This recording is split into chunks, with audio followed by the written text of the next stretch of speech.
again and again.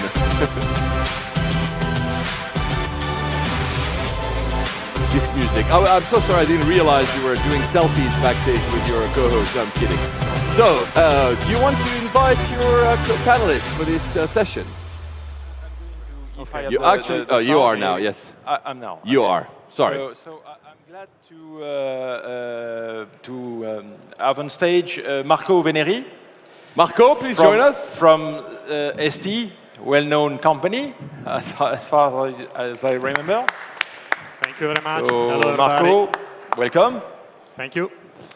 And also Luc Federzoni from the CEA, well-known research center. You can also applaud, by the way. Please Thank you, guys. Those two guys, experts. Please. And I realize that it's the wrong names on the back. Oh, they're changing them. So, okay, all good. Okay. Guys, your time is on. Enjoy the stage. So, before presenting Marco and Luc, just as a reminder, we're going to talk about basically solutions, and particularly we've titled this roundtable Internet of Nano-things. You knew about Internet of Things, but we prefer to say nano-things, and you're going to understand why. So, Marco, you are involved in RF embedded system, and Correct. you are a marketing manager Yes. at ST Yes. Semiconductor. So I guess that I know that you have a long experience in semiconductor, embedded system. Indeed, we count on you to have some news about the trends in semiconductor, Sure. in integration, potentially new technologies, why not new materials, maybe, I don't know. And you are there as the expert, I would say. Okay, thank you very much. So first of all, thank you for inviting me on the stage. I really appreciate it. Actually, I want to say also this morning I was able to go a little bit around all the exhibitors. So it's impressive, really, how much we can see that there are a lot of device makers coming to this technology, which gives really an idea about how much vibrant and ready to go this technology is nowadays for the IoT itself. So if we focus a little bit on the device, what is inside the device as of today, we can see from ST Microelectronics, in fact, there are a lot of different components, but there are quite few commonalities among all the different devices that we can see for these kind of markets. So one of the most interesting commonality, in fact, is the way those devices operates on the field. And in fact, the device makers have to be very much prepared to what awaits their own design once they will go on the field. So most of those devices operate in such a way that go through little tasks one by one, but most of the time they will be sleeping. So definitely the power consumption will be one of the most important concerning, also for the size, for the miniaturization, and for the nano device to become a reality. Then after sleeping, they will wake up to sense the reality, to sense the environment, or to get the position, and then they will finally connect. So the way you operate through all these different tasks has a huge impact on the power consumption, of course, and poses some key challenge on the design itself of the IoT object.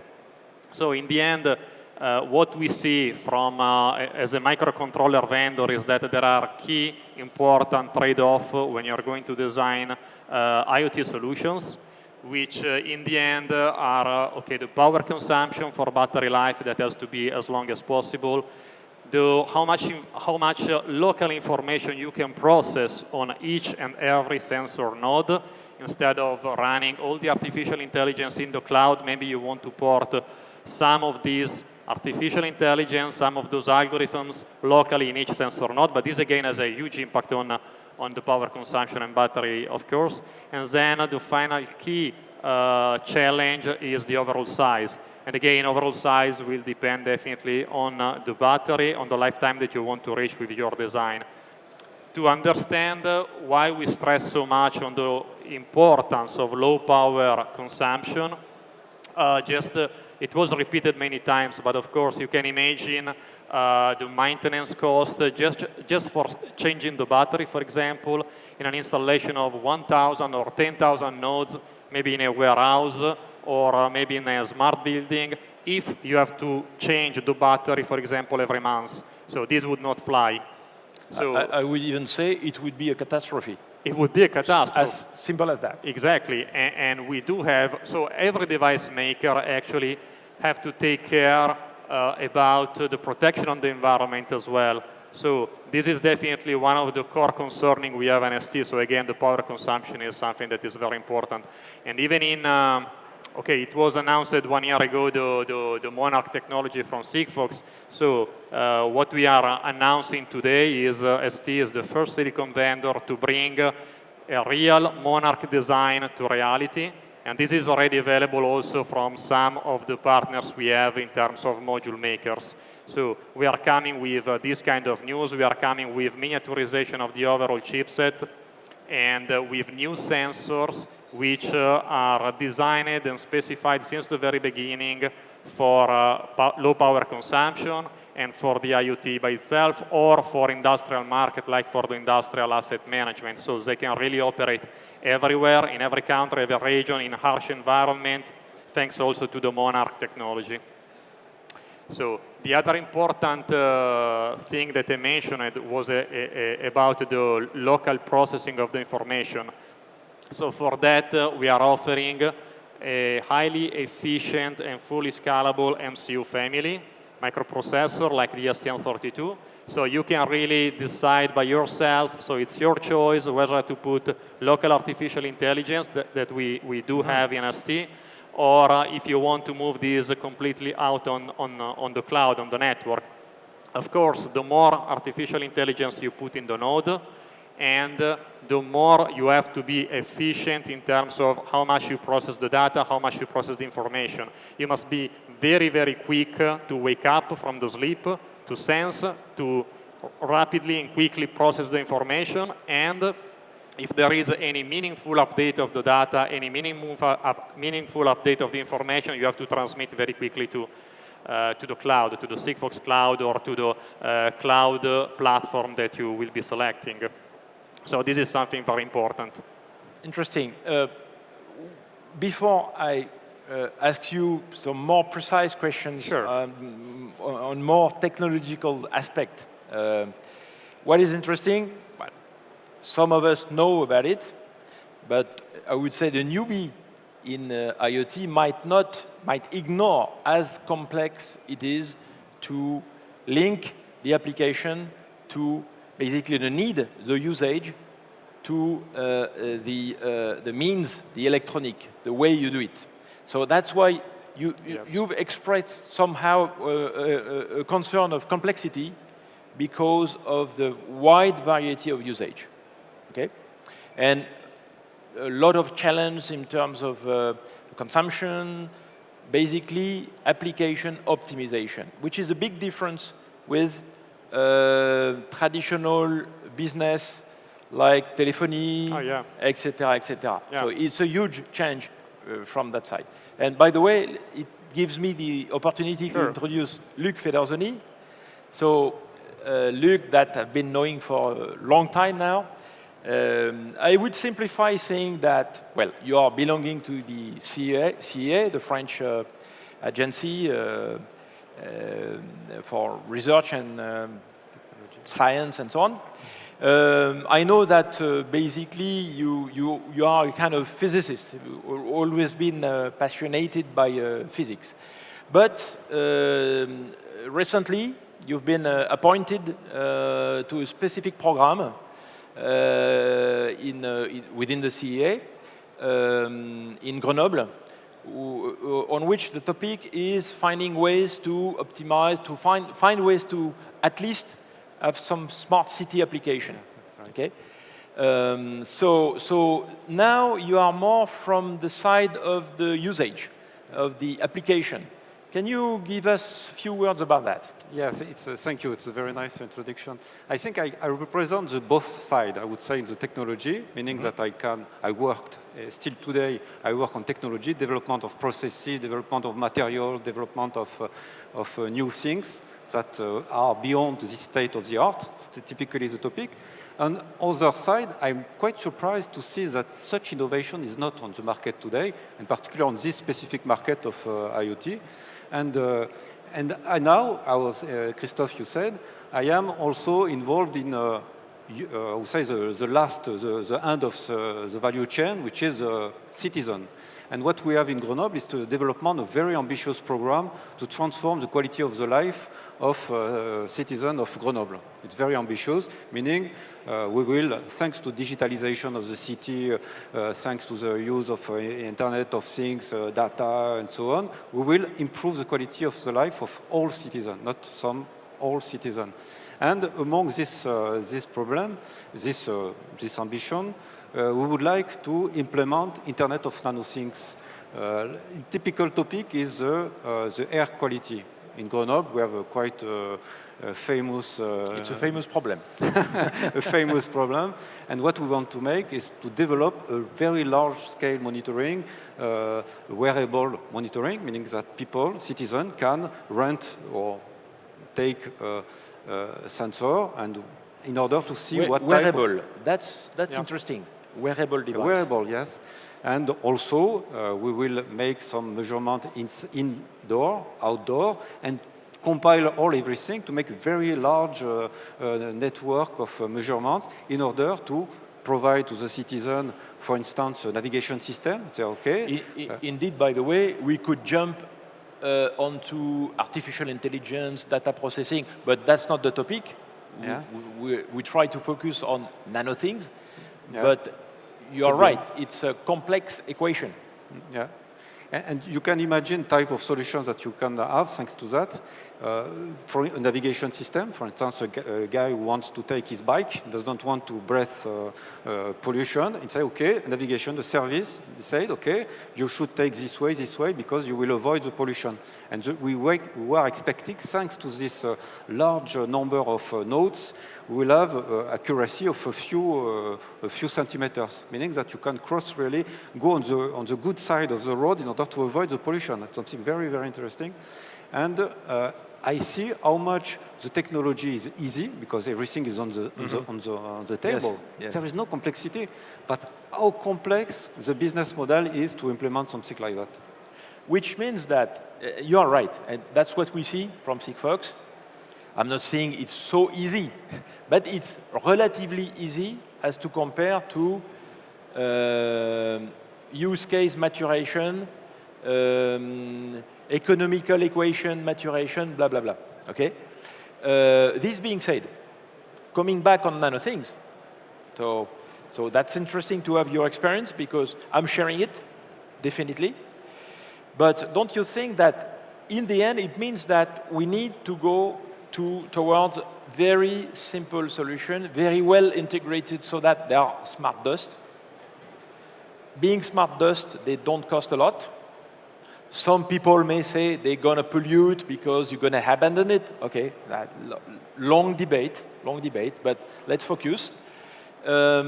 So how are we going to tackle those very small devices, particularly from, if you can have some words about, you, both of you, about novel sensors. Do we have new technology in sensors?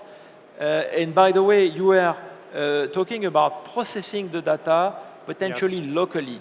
Could you argument a little bit more on that? Because I think it's important. Yes. So basically, what we see is that so far, let's say most of the sensors have been shipped towards the platform that all of us know, the smartphone. So if you look to the smartphone, as of today, there are typically from 10 to 15 sensors. And that is required processing, but there is a huge battery and a lot of, let's say, processing power to do this kind of artificial intelligence. Now, of course, you don't want to bring all this kind of artificial intelligence that maybe is as powerful as a smartphone that you recharge every day, by the way. You don't want to bring this all in a sensor node. But still, the concept is that there is a definitively trend to move a sensor out of the smartphone and to spread the sensor everywhere. Could be in a smart city, like in a case of the Grenoble example that Luke was mentioning before. Could be in a smart building, could be in a smart house, could be everywhere. Now, the point is, when you're starting to spreading out sensor like this everywhere, you really need a few key things. That is, of course, the miniaturization, the readiness to face with a very harsh environment, maybe with temperature excursion, with change in the environmental condition. So it becomes very important to have a sensor which, for example, can keep the precision over its whole lifetime. Or, for example, they can keep the precision, they can keep the calibration parameters across the different temperature range from day to night and things like that. So it's very important to have, since the very specification of the products, and this is what we do in ST, to have this kind of correct specification in order to be able to address the industrial market and this kind of Internet of Things, Internet of Nano-things. So miniaturization, precision, the capability to keep the calibration, and of course to have products that are pretty much diversified to sense every kind of physical number or physical characteristic, from movement to temperature to pressure to humidity, or to the quality of the air, for example, is a very important parameter from a social standpoint and from an environmental protection standpoint as well. And we do care about all these kind of things in ST.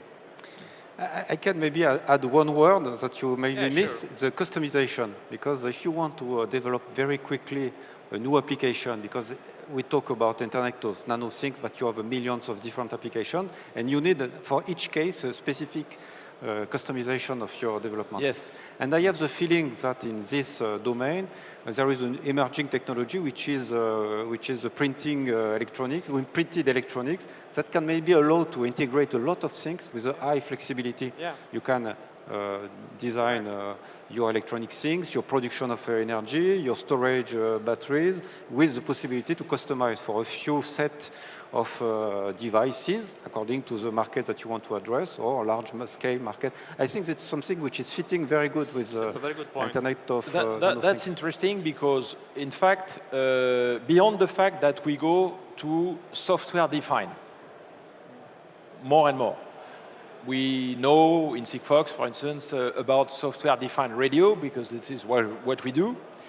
But it's not only software-defined radio, it's also software-defined platform, software-defined applications, and so on. Because there is something important to understand, I think, with IoT. It's a huge panel of application. It's no longer monolithic. It's very, very complex to tackle. So if you don't have this flexibility, you have a problem.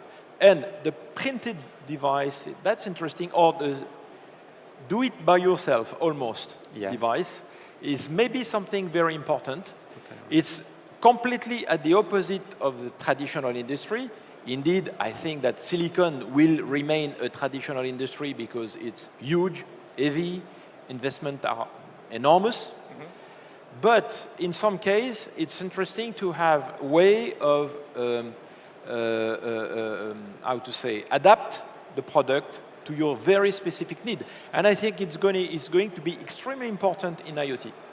Have you seen such kind of principles? Have you been in contact with people manufacturing device, printed device, or flexible device?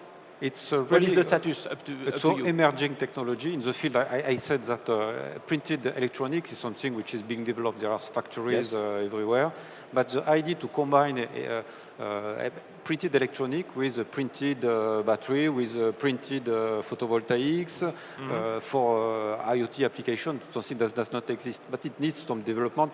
Just to explain the complexity of things, you need a printing machine with several heads to deliver, to dispense good material and so on. It's quite complex technology to develop, but not without any difficulty. It's just a question of time to set up, develop new machine, printing machine, and so on. So you think it's happening? It's coming? It is coming. It is coming, and also you mentioned something very important. the technology belongs also to the guy, the startup also, meaning that he can himself make a programmation of its own design. And I think it's a booster also for innovation and for developing IoT. You are not obliged to pass by a big group. Sorry that maybe can constrain you to their own catalog of products, but also give a new fresh air to really big creativity allowed by this technology. Yeah. You are maybe less concerned by such flexibility, or you are concerned another way, maybe, in the embedded electronic. Software defined for sure. Yes, this is true. So we are looking to technologies like flexibility of in the assembly, and also for again, it goes back to the nano-things, to the miniaturization of the things. But in terms of flexibility, we put also software definition or possibility to configure the device or the artificial intelligence that we put, because even in the sensor itself, we are putting some kind of configurability. So for example, you can manage from the very beginning of the processing chain how much often you want to wake up, or if you want to wake up, for example, on some specific event. Okay, this you can define, and you can program in the sensor itself. And so you can take very little power out of your device in order to continuously sense in real time the reality and just wake up when it is needed. And we have tools in order also to write your own algorithms, for example. So for sensor, we are bringing the sensor itself, the chipset, the devices, but we are also bringing algorithms and tools to build and let's say to define your own algorithms out of that. Yes. And then in the end, the code will be transposed in the microcontroller, and you will be able to go for the connectivity. So again, there are a complexity behind, there are challenges and difficulties, but the point is, as of today, we are bringing at least the silicon vendor and the ST Microelectronics is really bringing an ecosystem to the final user in order to simplify as much as possible the development of new device. So in the end, we are providing exceptionally friendly tools to build very quickly your new IoT device. And this, I think, is a very good news, is a very good way to boost and to expedite this new coming era. I suppose you might have been involved in the past in cellular business or things like that. Very different, right? Yes, it's a completely different. The business model is different. The kind of evolution, the pace of the evolution is completely different. So here we are facing a new market, a very much, let's say, disruptive technology. And so that's why we needed in the past to get prepared to offer to our customer, to the device makers, to people that wants to go on the market with new device, new technology, Sigfox connectivity, all the tools to simplify as much as possible this kind of task. Unfortunately, well, maybe last point? No, I would just a last point to say that to develop or maybe to make emergence of this Internet of Nano-things. Revolution. Okay. We have also to consider non-technical things. And I have the feeling that because I was facing this problem, we need innovation on business model and really to change the way how we develop new products. And really it's something that I'm facing now every day. When you develop something, you have to start from zero. Even R&D should associate also all the value chain from the beginning. And really, when you see just examples that I mentioned on air pollution, you have a lot of actors which are playing in this game. Who has to pay for that? Yes. You understand that we have to share the cost of everything, and it cannot be only the guy which is developing the sensor. It cannot be the citizen at the end. It has to be shared, and it has to be shared from the beginning of everything. Yeah, sharing is a very important word, I think, in IoT. Definitely. And really, we have to change the way of working, or the way we are making development of products, and now to make a multilateral collaboration. And we are often referring to, and we're going to finish on that, we are often referring to Industry 4.0. I'm often saying business 4.0 or whatever .0. I think we are we are entering in a new business, a new way of making business.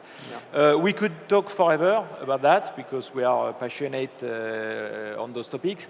Just a very final question. Yes. Could you give an idea of an old PC equivalent, potentially, of the microcontroller you are embedding in your device at few microamps or tens of microamps? Is there an equivalent you could give? Well, yes.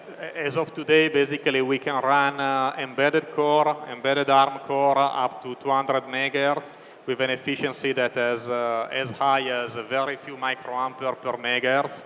So definitely it makes possible to integrate also artificial intelligence or partially the processing of the sensor data gathered from the sensor locally before sending this out to the network. And this is very much basically a Pentium.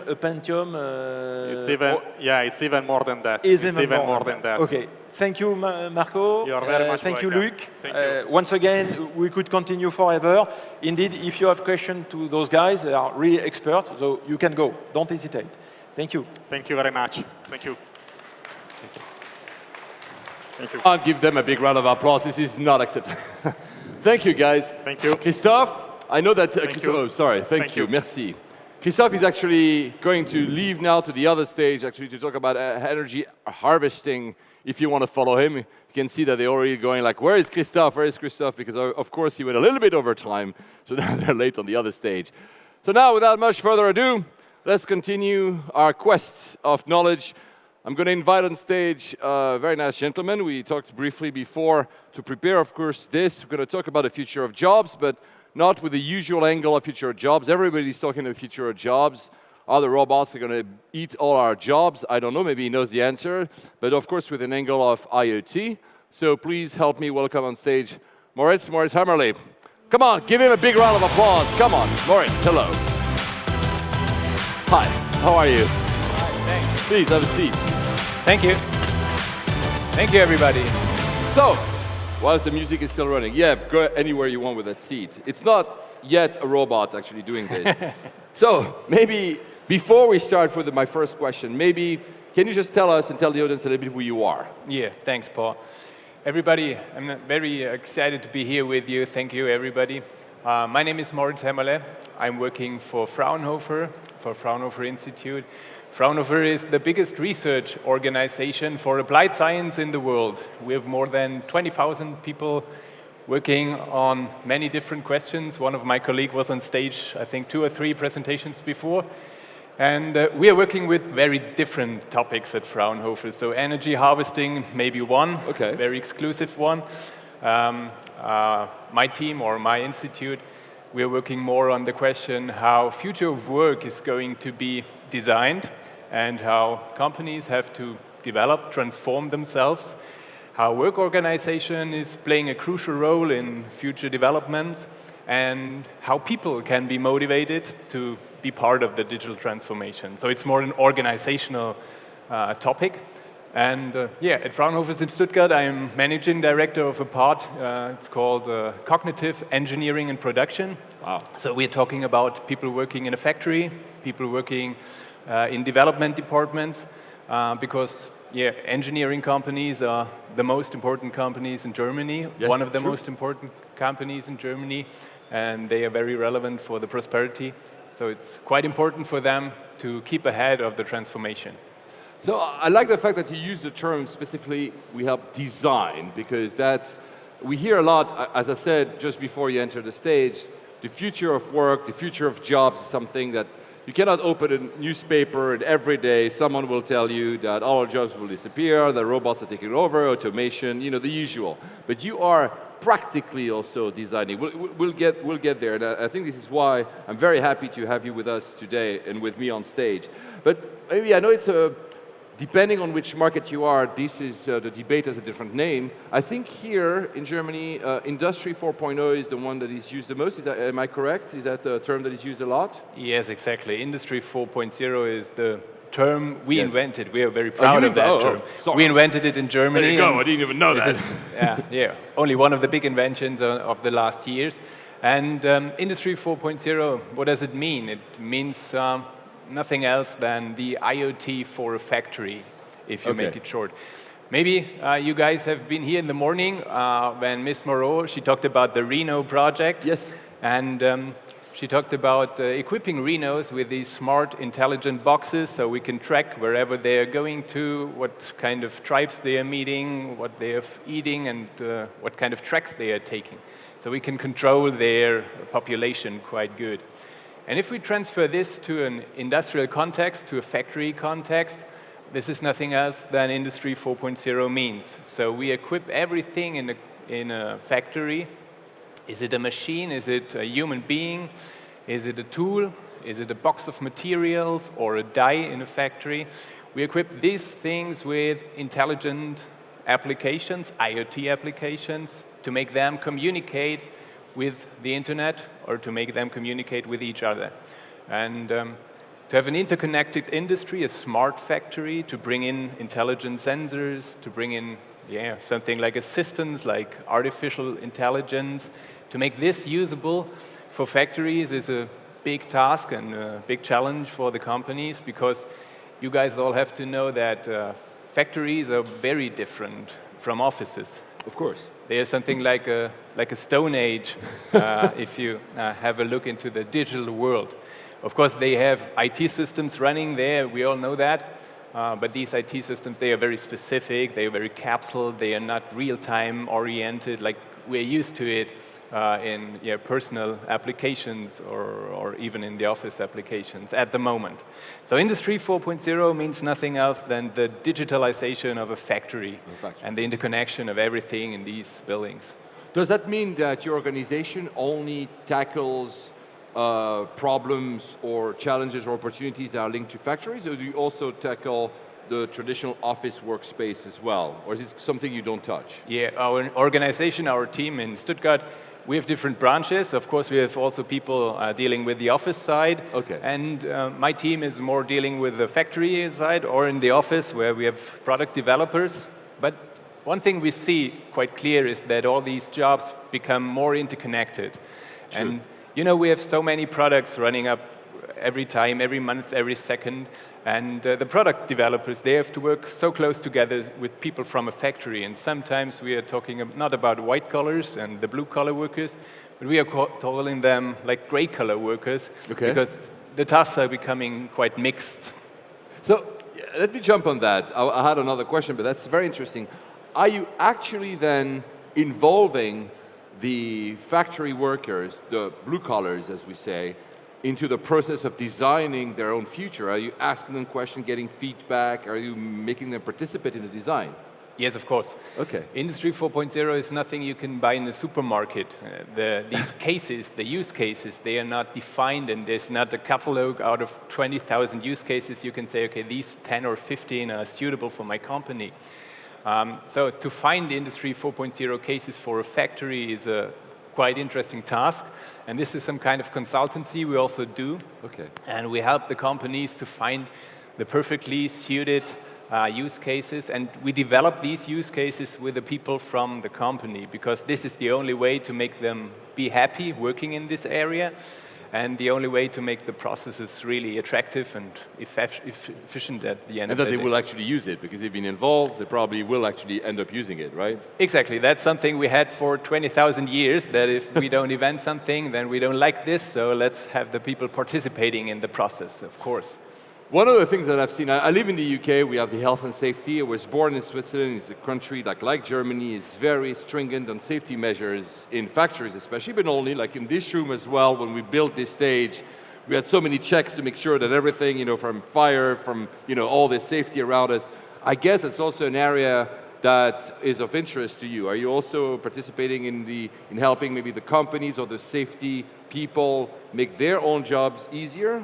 Yes, of course. Safety is something which becomes more, let's say, more real-time when we use Industry 4.0. But safety is also something which is very relevant for the companies, because if we try to find some new Industry 4.0 cases with them, and they say, okay, this business case is maybe very attractive from an economical side, but is it also attractive from the process side? Can we run it? What's the uptime of the process if we equip it with new IoT devices? So that's a big question, and that's also why we are trying to bring all these cases into certain areas, not at the first stage, not into a company, but into a lab, so we can try to fix all the bugs and try to find out how it's working and how to improve these cases at the end of the day. It's as if we've done it all along, because you gave me the perfect keyword here, lab. Let's go a little bit. So we talked about what is Industry 4.0. You mentioned at the beginning when you were introducing yourself what you were doing, and I quipped on the fact that it's really interesting that you use the term design. So you're actually designing the tools that will be used by these people, whether factory, office, more factory for you. So, because when we talk about the future of jobs, there's actual jobs, the future of work, but the future of the workplace, all these debates are always kind of layered one on top of the other. Can you maybe show us, we have already a slide in the back here that shows the Future Work Lab, actually. Can you maybe tell us a little bit more about this and how you process that? Maybe my first question would be, how do you decide to tackle one issue? Is it just because you think that it's an interesting thing to do, or is it because maybe an industry comes to you and say, okay, we have this issue, can you help us fix it? Okay, if you have a look at the discussion of Industry 4.0 in Germany, it's a typically very technical discussion, and social and organizational aspects, they play only a small role. And we think that these aspects, to integrate these aspects, is a very important task. So we are trying to use some agile methods, and in agile methods, you always try to focus the problem. Yeah. So what is the problem, and who's got the problem? Typically, companies do have the problem. So we have labs like the Arena 2036, one of our biggest research campuses, which is located also in Stuttgart, and which is the home of the Future Work Lab, where we work together with big companies, and where we solve problems they have today, but mostly we think about problems they should not have in the next 5 or 10 years. I see. So we're working at their future or at the future of the processes. This is typically made for the typical big branches in southern part of Germany, which is, of course, the automobile industry. Yeah, I was about to say, Stuttgart is home to a lot of big factories for automakers, right? Yes, of course. But there are even more small and medium-sized companies who are quite more innovative than the big ones, who have to be faster because they equip the big ones with new, beautiful ideas that have to work. And so most of our customers and most of our idea bringers are small and medium-sized companies we're working for. Okay, so let's go to your lab. So we have the first slide here, because we want to show you and the people on the live stream that you are not only words, but you're actually doing some things. So maybe if I advance the second slide. So is that like what? Is that the pictures within your lab? You can see it here as well in the front, right? Yeah, this is like a view into our lab. We have 1,000 square meters of demonstrators located in Stuttgart. 1,000? 1,000. Oh, wow. This is the biggest lab for the mixture of work, people, innovation, technology, and organization. We call it the biggest lab for future of work in Germany. We have more than, at the moment, 35 to 40 different demonstrators to make the people feel and make them, try out how the future of work in a factory is looking like. And typically, people come to our lab. Some of them are skeptical, some of them are enthusiastic towards these technologies. But when they go out, they have a more realistic view. The enthusiasts, they have a more realistic view on what's working at the moment. And the critical ones, they can see that it's not that hard, that it's not terrible or not easy to work there, that it improves some of the situations out of work, safety, or if we talk about physical stuff, workers always have.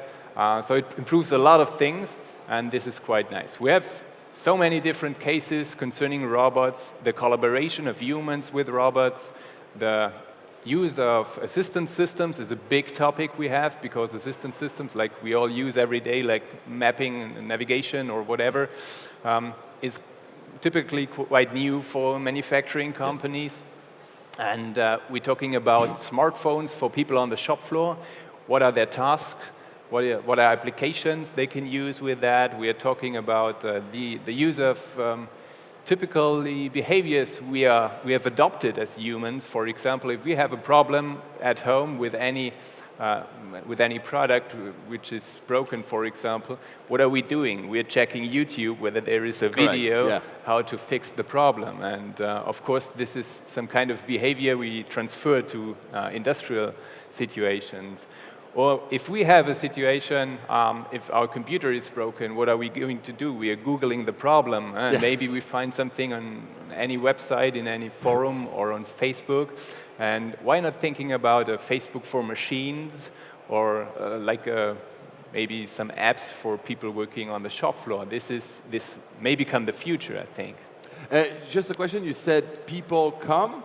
So how is it? Is it open to the public? Is it people that are prospective clients that come? Is it you invite people in open days? How does it work? Yeah. At first we thought about when we have a lab like this, it might be interesting to regional people. So let's have an open lab, make everybody come whenever they want. And then we had so many people asking us to enter the lab because we have been on TV. When we had the opening ceremony in February 2007, we had 7 or 8 different TV stations on site. Oh, wow. We were on the top news of the German Tagesschau, which is quite known. And from then on, we had more than 8,000 people running into our lab, and so we have to organize it a little bit. We have open lab days regularly. Next one is on December the 5th. Okay. Maybe it's interesting for everybody watching on the live stream. You can come and visit us. The lab is open for about half a day. It's free to come. You can try out everything you want to have. You can work with all these equipments you can see in the back. It's only a short excerpt of what we have. You can wear an exoskeleton. You can, talk to the robots. You can use chatbots. You can use smart glasses. Whatever you can imagine from any fair or technology review, newspaper, whatever people might use as an information source. We have this equipment, and we have it applied for certain industry cases, which is the main thing, I think, for people coming to visit our lab. But it's really cool that you can actually touch the future. For instance, when I was living in Japan, there's a lot of elderly people, and they're introducing a lot of these exoskeletons to help elderly people. But it's one thing to say it, it's another thing to actually, and I've never done it, so I will probably come on December 5th, to actually try it, being able to actually touch the future and see that it's not that, because I started opening it like people are afraid of the future. You actually maybe also kind of make peace with them, with the future, saying it's not that bad, actually. Actually, when we're talking about exoskeletons, there's some funny story, because you can see how technology is developing very fast. If you have a view into YouTube at this moment, there's a video on YouTube, the most clicked video of our institution, with more than 50 to 60,000 clicks. This was a video when our marketing team, they didn't tell me that they record me when I wore this exoskeleton the first time. And it was like a very prototypical thing. If you wear something like 10-kilogram engine or something, it helps you, so you won't use your muscles. It supports your muscles. And if you don't wear this, this was a very first prototype, you were always standing like this because it was not intelligent. Nowadays, we have a very intelligent prototype with active motors on your bones, in the joints, yes. So it will realize whether you have something in your hand or not, and it will react to that. So you can see that technology is driving very fast, and that these context-sensitive stuff equipped with sensors and with a little bit of intelligence becomes into factories very, very fast. Well, that's advanced, because I think we have 2 examples. Is that the first one? Or? Yeah, we have 2 examples. Because that's interesting, actually, because we were talking before, and you heard Moritz talking a lot about hardware, but you also have software solutions. Yes. Can you maybe explain that one, this one? This is a very interesting software solution because it's very easy. And in 2013, we started one of the first 3 German projects dealing with Industry 4.0. And we thought about, when we do research, let's not do any of the typical research projects with a model or a structure or whatever you can imagine. Let's use a real use case from the companies. And we thought about a real use case of manufacturing companies is the flexible assignment of their workers, of their work deployments. Yes. And all the companies have to work more or less because customer demand is quite volatile, and everybody of us is used to ordering something and receiving it the next day, so they're very short lead delivery times. Every company has that problem, and what are they doing to solve this problem? Typically, they are using the most innovative things they could imagine, a piece of paper and a pen. So what we did is we combined something like the app Doodle, you may know that from making appointments in the offices, and we combined it with an intelligent assistant who knows a lot about people, about their qualification, about their shift plans, and about anything you can imagine on their working time. And we coupled this with an application of a messenger. So if a company now needs an extra shift on Saturday, for example, they don't need to put out a paper into the factory and wait for people signing into that. They can just ask them via this intelligent device. And this is as intelligent that it follows some kind of flexibility strategy of the company. So there's more than just the question, do you want to work on Saturday or not? Or not, But it's a very fast thing for companies to improve their processes. And we have test cases with different automotive suppliers. Even Bosch used to have it. They've not been part of the project, but it was such a good project, they said, okay, let us check this out too. And of course, we let them. And this is some of the typical working pieces today at Bosch. They are working with this tool today. Yeah, that's interesting because not only you're designing the tools, but they are actually in use. It's not just use cases for a nice lab, and I'm sure your lab is very nice, but you say that people then actually, factories say, okay, we're going to use that because it makes our job easier, actually, right? Exactly. That's why we are working in applied science.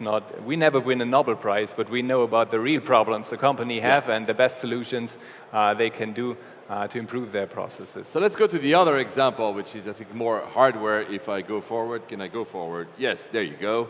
So what is this on the screen? I have no idea, actually, Moritz. Please explain us. Yeah, this is a very interesting use case because if you think about an industrial assembly line, you might not think about what is behind us now. Yeah. So we had the idea to bring together an industry designer with very young people from Generation Y, Generation Z. You see one of these guys on the screen behind us. Because they have very different requirements towards how they think their job in future should be. And they also have different requirements about the job environment. So we just asked them, what is your expectation towards an assembly job? Why is it not attractive today for you to work there? And they said, okay, everything is a little bit dirty in a factory, so let's do everything in real white style, like an iPhone style, very fresh, very new. Yeah. Let's put in some autonomous vehicles, like these material boxes on the side. They can drive from their own idea. Let's make it nice to work there. Yes. Not only production and productive, but also attractive. So let's put in some flowers to make it an interesting feeling, to have a good climate. We also put it in a perfume module. You can buy something like that. You can do it with a smartphone, and you can bring up different smells. Wow. But we also put it in some kinds of new technology. We put it in some chatbots. This is interesting for young people to work with this technology. We put it in smart glasses applications. You can see it on the second picture in this photo. And we used this technology to make the people working there, to make them decide more about how they are working. Because that's the second thing people don't like about factory work. Everything is very rigid in a factory. Yes. Yeah? Starting from your working time, starting from the standards you have, the workplace is very set. You can't really individualize this. And we try to break up these restrictions with a molecular workplace we designed in Stuttgart. This is a prototype, of course. Yeah, of course, but still. This is something for 20 years or whenever. So you picked up in the last few minutes that remain with us, and it's sad because I could talk to you for hours. Actually, it's a fascinating topic. You just mentioned, okay, the Gen Y, Millennials, Gen Z, doesn't matter how you call them, they're all very different definitions, but the way we perceive what a job is and what actually a job is changing. And the reverse of the coin for that is the skills and the attitude towards that job needs to be changing. In your view, that you have all these experience, especially in factory, but it could be also office workers, what do you see being the best qualification skills? What are the attitude that people should have in order to, again, I'm going to use on purpose, survive the arrivals of the robots. Do you see some stuff that work that people should have as behaviors? Yes. I think it's quite different depending on the industry you're working in. If we have a look, for example, into the healthcare industry, that's completely different to the insurance sector or something. Why? Because if you are ill or in a hospital, you would like to, if you are not living in Japan, you would like to be cared by a human, of course, by a human being. And so social aspects, but also physical work may become much more interesting in the field of healthcare sector than maybe in an insurance or a bank. In a bank, it may be more like designing all these different IT systems around, like using smart data applications and stuff like that. And in factories, it might be like a mixture between both. Because, of course, it would not be able to automate everything.